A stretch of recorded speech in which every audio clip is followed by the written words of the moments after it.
I just had a customer drop the car off. They're complaining about engine jerking, loss of power, and the car stinks. Guess what? That's the catalytic converter glowing. This engine's off right now. That's hot. Holy crap. The ticking is from my car idling in the background. Check engine light flashing, loss of power. What do? They keep driving. I don't get it, you know. They know something's wrong, but don't stop driving.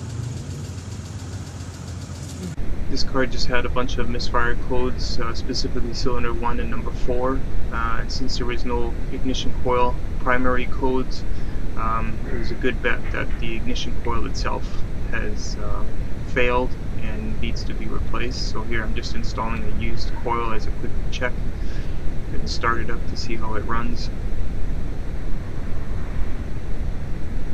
Runs perfectly fine with the used coil.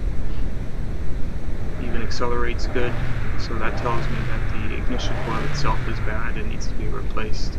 I also ended up doing an oil change because of the fact that all the gas that was going in and not being burnt contaminated the oil. I also had taken out the rear O2 sensor because it was all melted. It actually was shorted to positive and was showing incorrect voltage. And then once I pulled the rear O2 out, I noticed that the catalytic converter material internally had all melted and ruptured. Actually banging on the catalytic converter caused it to rattle, so this is me just removing the catalytic converter.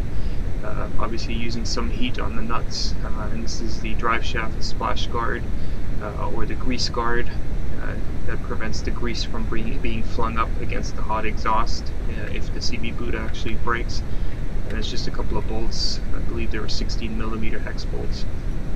So that's the guard, and then removing the exhaust center clamp. It's a double clamp, 17mm. The bolts usually break because of how old they are and rusty.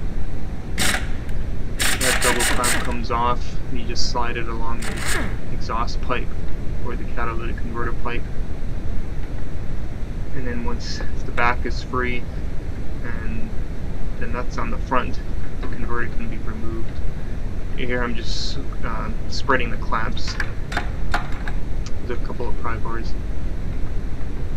And that's the internal sleeve. It's actually 2 sleeves.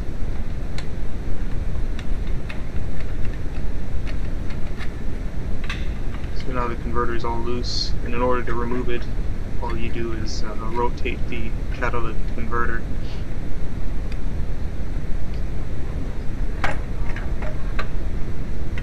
Just rotate it and tilt it, and just basically maneuver it out.